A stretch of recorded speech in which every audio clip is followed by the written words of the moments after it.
Autoridades de Tamaulipas rechazan la existencia de un campo de exterminio, pero madres buscadoras aclaran la confusión. Claudia Sheinbaum pide a Gertz Manero atraer el caso del campo de adiestramiento y exterminio en Jalisco.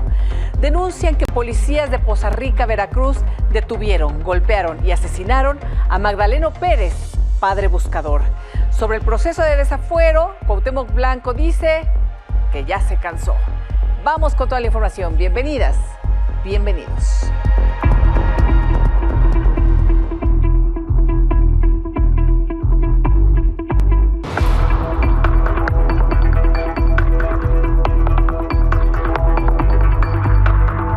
No es creíble que una situación de esa naturaleza no hubiera sido conocida por las autoridades locales de ese municipio y del estado.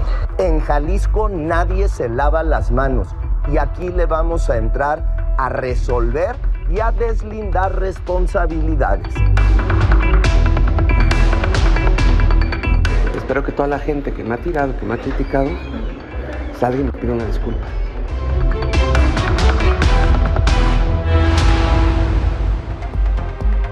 La Fiscalía de Tamaulipas señaló que no hay elementos para indicar que existen crematorios clandestinos o centros de exterminio en Reynosa, como lo informaron colectivos de personas buscadoras.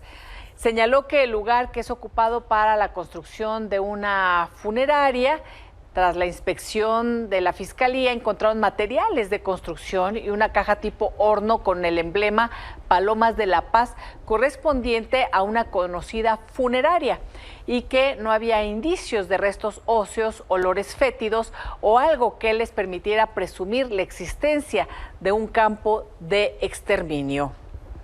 Y esto fue lo que indicó Jorge Cuellar, vocero de seguridad del gobierno de Tamaulipas. Es una desinformación y qué bueno que nos da la oportunidad, porque medios de comunicación, redes sociales sobre todo, pues anduvieron difundiendo una mentira de un tamaño muy grande.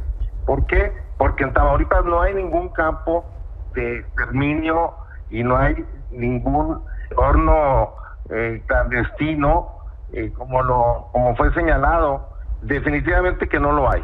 Absolutamente afirmo que no existe tal, que lo que le quisieron llamar horno clandestino o campo de exterminio resulta que es una funeraria en construcción.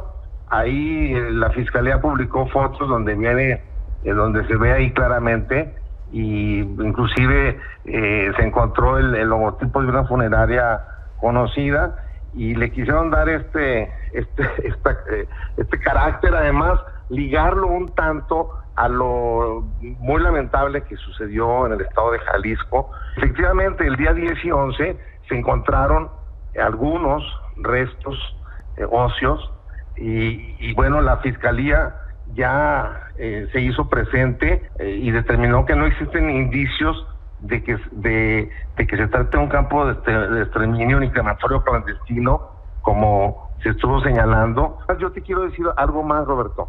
La representante de uno de los colectivos menciona que no ha tenido la atención del gobierno del estado, del gobernador, y no, eso está muy fuera de la realidad, de la verdad. Bueno, esto es parte de lo que dicen las autoridades de Tamaulipas. Hace unas horas, la líder del colectivo Amor por los Desaparecidos, Edith González, hizo una transmisión en sus redes sociales y aclaró esta información que compartió la Fiscalía de Tamaulipas y que está indicando el vocero de la Secretaría de Seguridad de aquel estado. Esto es parte de lo que indicó. Estableciéndose que las mismas corresponden a una obra negra de la sucursal de la empresa Funerales. Este hallazgo de este supuesto crematorio clandestino no corresponde al colectivo Amor por los Desaparecidos en Tamaulipas. Nosotros no hicimos ninguna mención de este sitio. Yo creo que es importante que la Fiscalía Especializada lo aclare, porque aquí se entiende que nosotros nos atribuimos eso en base al comunicado, pero bueno, aquí nos deslindamos de ese crematorio. Nosotros no hicimos ningún reporte de ese supuesto crematorio clandestino, que resulta que pues no había restos humanos ni era clandestino. Entonces nosotros desconocemos totalmente esa información, ¿verdad? No es parte del colectivo, eso es otro hallazgo de otras personas, no corresponden a nuestro colectivo. Segunda zona, con la asistencia del colectivo Amor por los Desaparecidos en Tamaulipas, en las cercanías de la colonia Colinas del Real, donde en una superficie de 60 metros cuadrados se localizan 14 montículos de fragmentos de restos óseos esparcidos en un diámetro aproximado de 70 centímetros cada uno. Esta nota sí es la que nosotros estamos reportando a los medios de comunicación, a la prensa, refiriéndonos a este hallazgo que se localizó a la lejanía, yo diría la lejanía porque sí está bastante retirado, a la lejanía de las Colinas del Real, ¿verdad? Donde nosotros sí localizamos este centro de exterminio, porque pues así lo denominamos nosotros, porque ahí exterminan gente. Edith González, líder del colectivo Amor por los Desaparecidos en Tamaulipas. Muy buenas noches, gracias por acompañarnos, Edith. Hola, muy buenas noches. No, muchas gracias a ustedes por el espacio.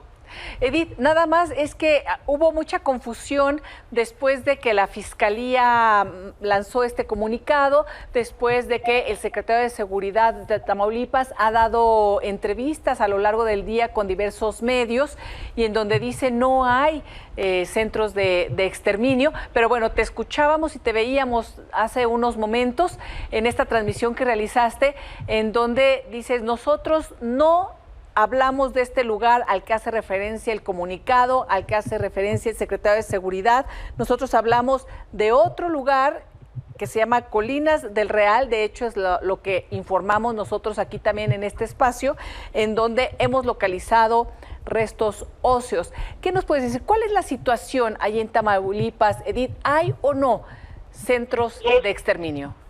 Claro, por supuesto que hay cientos de restos de exterminio por todo Tamaulipas.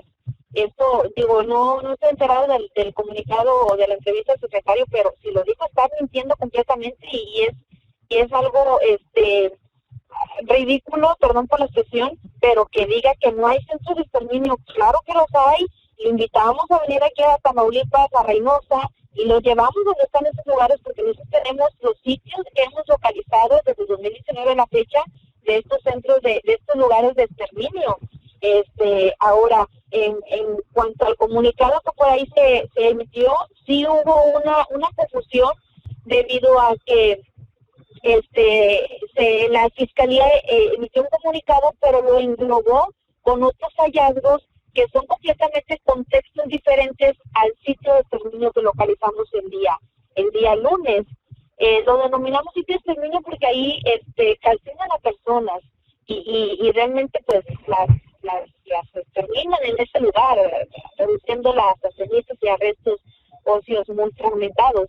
Entonces ahí esa aclaración fue la que hicimos porque la Fiscalía emitió este comunicado en la cual trata de englobar la información, pero a lo que veo en el comunicado que la Fiscalía está separando puntos, pero se refiere la Fiscalía al sitio, únicamente al crematorio, en el cual hace referencia que no era clandestino, que era un lugar usado por una funeraria y que pues no existía dicho lugar clandestino. Eso es lo que está haciendo referencia a la Fiscalía, no al hallazgo que tuvimos el lunes de este sitio de exterminio. Son contextos diferentes. Es decir, toman esta información de este crematorio que no es clandestino, un crematorio de una funeraria en construcción, como indica que podía ser, es el contexto, pero no hacen referencia a estos otros lugares en donde los colectivos, las colectivas de madres buscadoras han dicho, hemos encontrado estos lugares en donde pues calcinan a las personas, en donde vemos restos óseos calcinados. Sí, definitivamente la Fiscalía de Comunicado está tratando de englobar esta información, la cual menciona en específico este crematorio que mencionas, y en específico 2, 3 hallazgos más por otras personas, pero que no son sitios de exterminio, que solamente fueron estos restos que estaban sobre la superficie, que esas sí no son una zona de exterminio, pero la que se encontró por parte del colectivo Amor por los Desaparecidos sí es una zona de exterminio, nada más que lo englobó o lo generalizó en el comunicado, sí, cuando debió, yo creo que hacer 2 comunicados diferentes, porque el hecho de que pues sí hay, y digo, la Fiscalía tiene conocimiento que sí hay muchísimos sitios de exterminio existentes que nosotros le hemos reportado directamente, que hemos tenido reuniones, pláticas y demás de estos sitios de exterminio. Entonces, yo creo que falta esta parte de explicar un poquito más y no generalizar que creó la confusión al dar el comunicado de manera tan general de todos esos puntos de diferentes contextos. Sí, Edith, cuando dices que hay muchísimos sitios de exterminio, que incluso les han dado la información las madres buscadoras, los padres buscadores a las propias autoridades en Tamaulipas, ¿de qué estamos hablando? Estamos hablando de que pues nosotros salimos a búsqueda, en ocasiones salimos con la Comisión Estatal de Búsqueda de Personas, sí, también salimos solas, sin la comisión, solamente con una unidad de Guardia Estatal como seguridad, pero nosotros también hacemos nuestras propias búsquedas solas y de esa manera es como estamos localizando estos hallazgos y estos sitios de exterminio. Nos vamos desde las 8 de la mañana hasta pues la luz, ¿verdad?, que nos dé la luz, buscando estos sitios de exterminio, y es como los estamos localizando. Una vez que ya los localizamos, hacemos el reporte correspondiente a las autoridades, llega la unidad de investigación en turno, lo que es la Fiscalía en turno con servicios periciales, y hacen el levantamiento solamente lo que está por la superficie, solamente los restos más grandes son los que se llevan en el momento, pero ahí se quedan el resto de los restos humanos, ahí se quedan, y el Ministerio Público que toma conocimiento en ese momento da parte a la Fiscalía Especializada para que intervenga en ese lugar, para que haga el levantamiento con el equipo multidisciplinario de identificación forense, y ahí es donde se para el trabajo, ahí es donde es tardío el levantamiento. Es por eso que nosotros decimos que tenemos tantos puntos reportados, 19, 18 puntos, que le hemos reportado a la Fiscalía Especializada, que no han sido levantados en su totalidad, y que estos lugares se siguen reutilizando. Una vez que los reportamos, no son levantados. Tenemos puntos desde 2023 que no han sido levantados todavía en su totalidad, que estos restos se siguen perdiendo, inclusive ya muchos se perdieron, a lo mejor ya va a ser un imposible una extracción de ADN, y estos lugares se siguen reutilizando. Entonces, a eso nos referimos cuando nosotros informamos a la Fiscalía Especializada de estos hallazgos, y esta tardanza en el levantamiento pues es el enojo que nos tiene a nosotros como familiares desaparecidos. Es tremendo, Edith, porque lo que estamos viendo es que esta denuncia que hacen de que se reutilizan además estos lugares, ¿no? Es aterrador, porque las autoridades entonces están administrando esta desgracia y permitiendo que se continúen realizando estos crímenes atroces. Así es. Nosotros lo único que solicitamos es que pues que apoyen y doten más a estas fiscalías, estas comisiones de búsqueda, estas comisiones de víctimas, para que puedan tener los recursos de levantar estos lugares de manera continua y sin interrupción, porque eso es lo que el protocolo así lo marca, que una vez se encuentra ese tipo de hallazgos se tiene que hacer un levantamiento exhausto y ahora sí que continuo, ¿verdad?, hasta que se termine de levantar el último resto.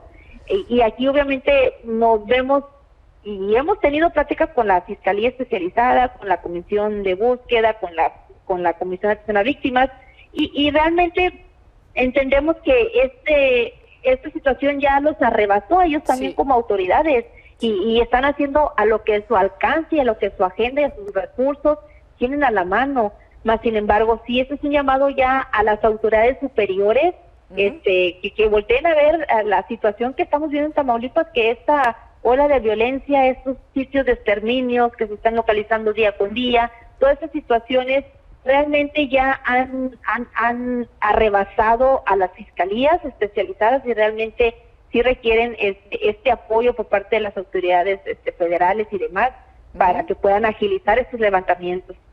Edith, pues muchísimas gracias por la aclaración, por la información, por el llamado y cualquier cosa estamos aquí pendientes para informar a nuestra audiencia y sigamos en contacto, si nos lo permites.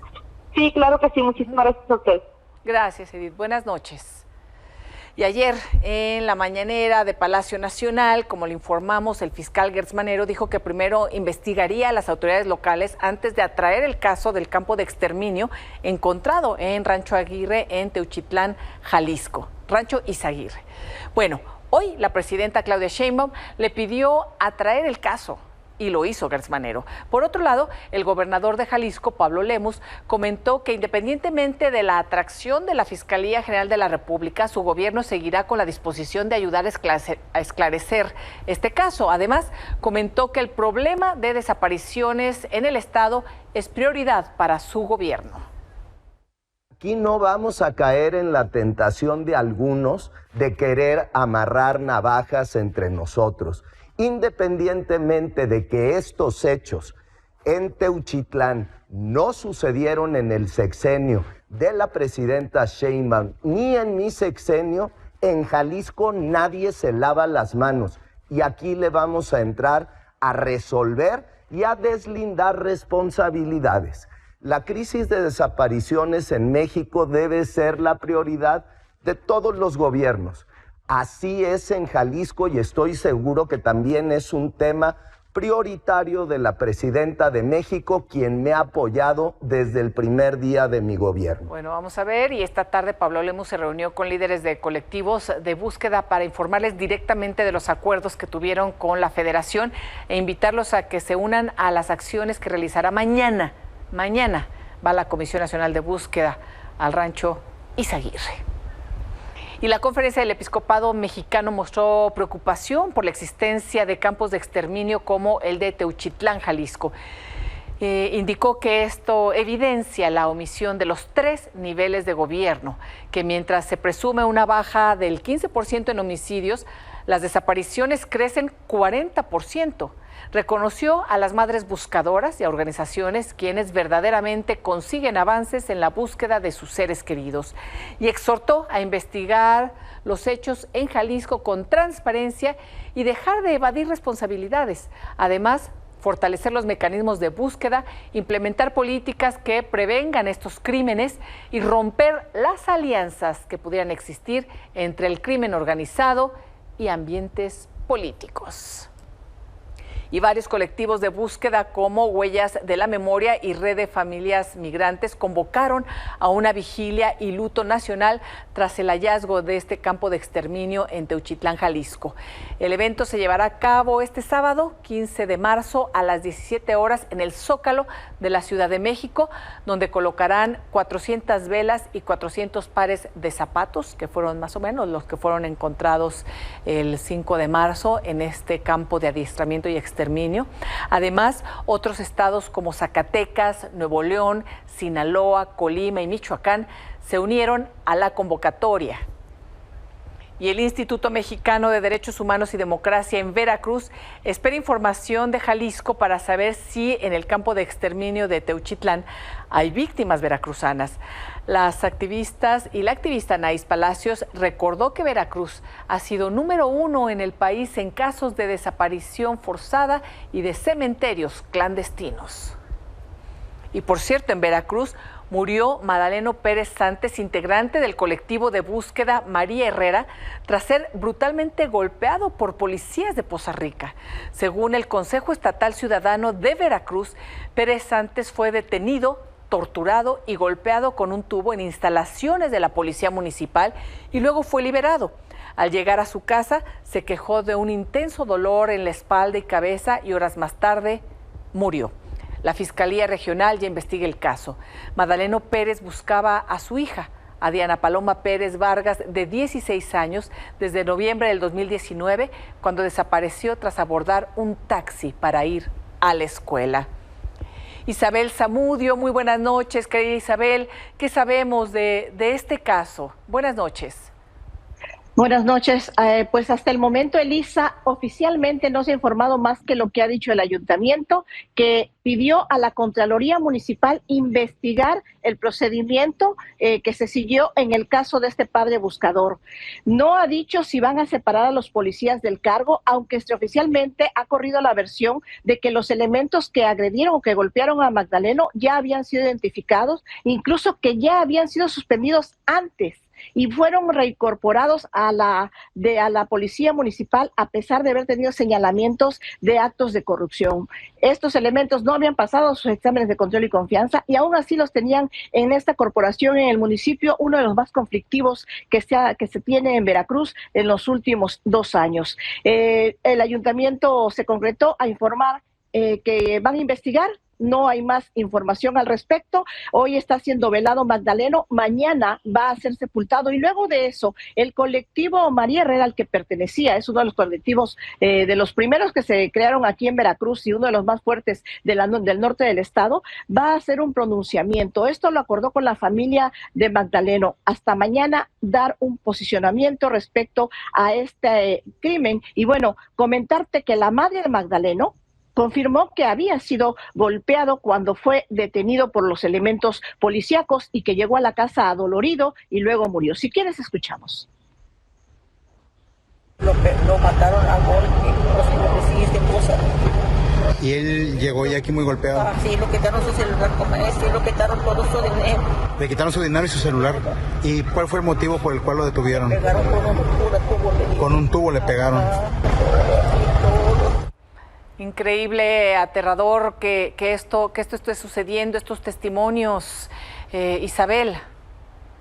Así es, lamentablemente ya ahorita la familia se ha querido mantener al margen. Hay temor porque dicen extraoficialmente que lo detuvieron porque Magdaleno preguntaba de manera constante si ya tenían información sobre la localización de su hija. Era insistente, tenía ya años buscándola, desde noviembre de 2019 había desaparecido y él nunca dejó de buscarla. Eso parecía que le molestaba a los policías de Poza Rica y ese habría sido el pretexto para primero detenerlo, luego golpearlo y al final dejarlo libre como si nada para que fallecieran en su casa. Uf. Tragedia sobre tragedia, Isabel, con este tipo de autoridades, bueno, ya totalmente desbordado. Estaremos muy pendientes. Muchísimas gracias por la información, Isabel. Cualquier cosa, seguimos en contacto. Claro que sí. Buenas noches. Buenas noches. Y en Guerrero, una madre buscadora irrumpió en el Pleno del Congreso para exigir que se apruebe la ley en materia de desaparición forzada. Esto luego de que colectivos acusaron que al reunirse con la diputada Araceli Ocampo, les presentó un proyecto distinto al que han trabajado con anteriores legislaturas desde 2020.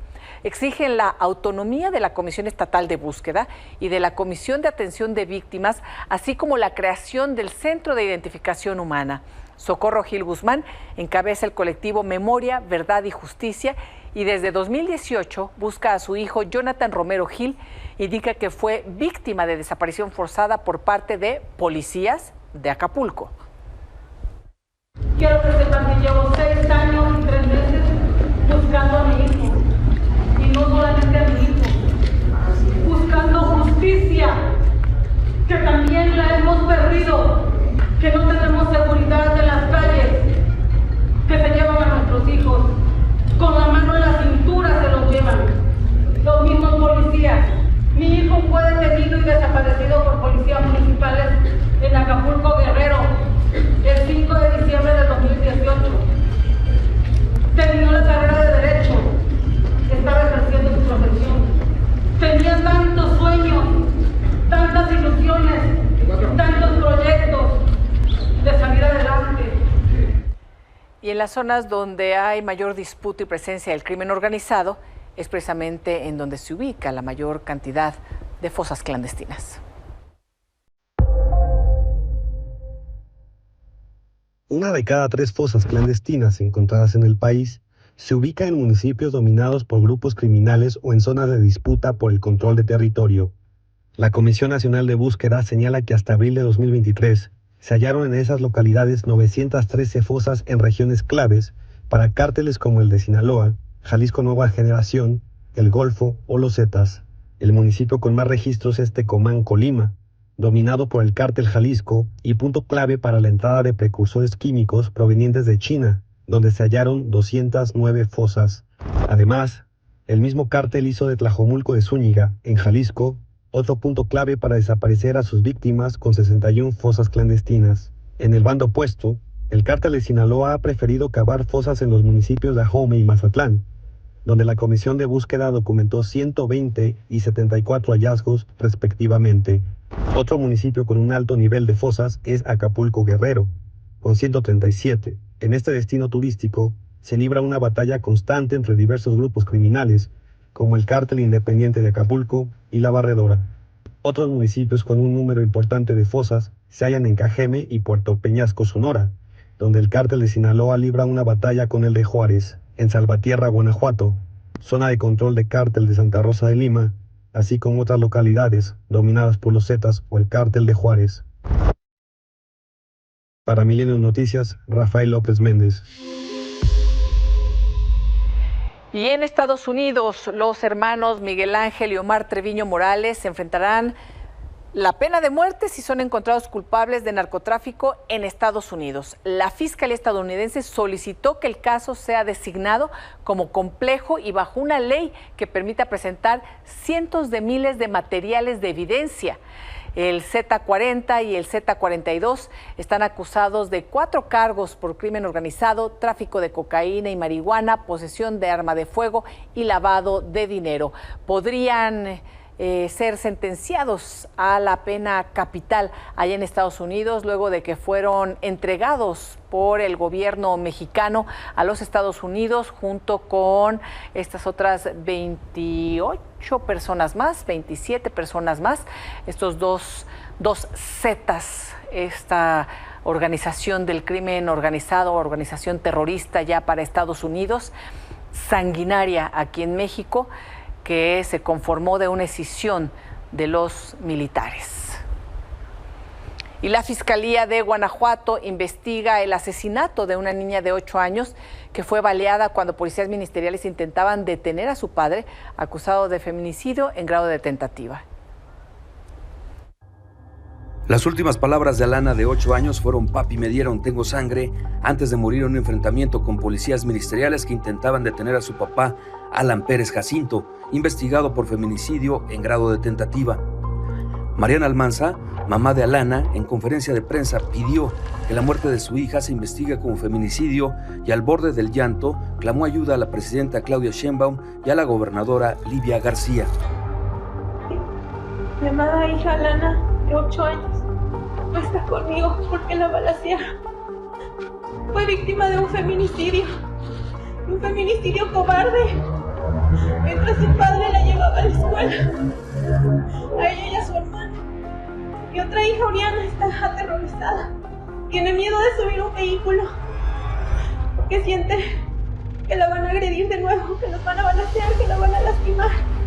Ella no puede creer que su hermana no vaya a estar mañana en su cumpleaños. Es por esto que pido, le suplico, por favor, le suplico y le imploro a la señora presidenta Claudia Sheinbaum que me ayuden a hacer justicia para mi hija, que no quede impune el único feminicidio que aquí sucedió, porque por falsas denuncias hoy mi esposo no puede estar con nosotros, con su niña que tanto amaba. De acuerdo a las versiones de la Fiscalía, alrededor de las 7:15 de la mañana del martes se registró el enfrentamiento y citaron que fue cuando el acusado de tentativa de feminicidio opuso resistencia y atacó a 2 agentes. Uno de ellos quedó grave. En el tiroteo murió Alana, de 8 años. El abogado Pablo González Sierra negó la versión oficial y aseguró que Alan Pérez había salido de su casa en la carretera San Miguel de Allende a Dolores Hidalgo cuando los agentes interceptaron la camioneta en la que llevaban a la escuela a Alana y a su hermana Oriana. Los agentes no se identificaron, iban en un vehículo sedán con vidrios polarizados y no portaban uniformes. El abogado dijo que entonces le dispararon y su escolta le respondió el ataque pensando que se trataba de un grupo criminal, ya que habían recibido amenazas de muerte e intento de extorsión.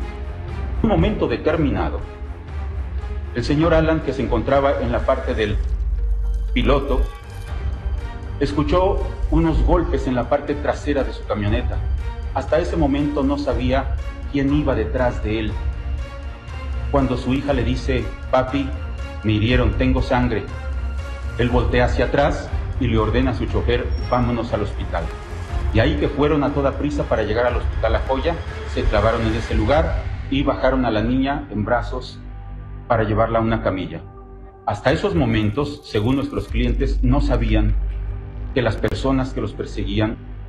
Alana, de 8 años y que el próximo 13 de marzo cumpliría 9, murió camino al hospital La Joya, en donde su papá Alan Pérez fue detenido, acusado de dispararle a su hermana Elaine, con quien disputa la herencia de una empresa y un balneario el pasado 7 de marzo.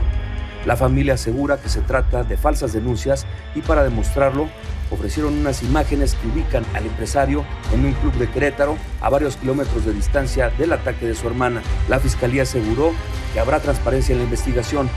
La niña será velada este miércoles y sepultada el jueves.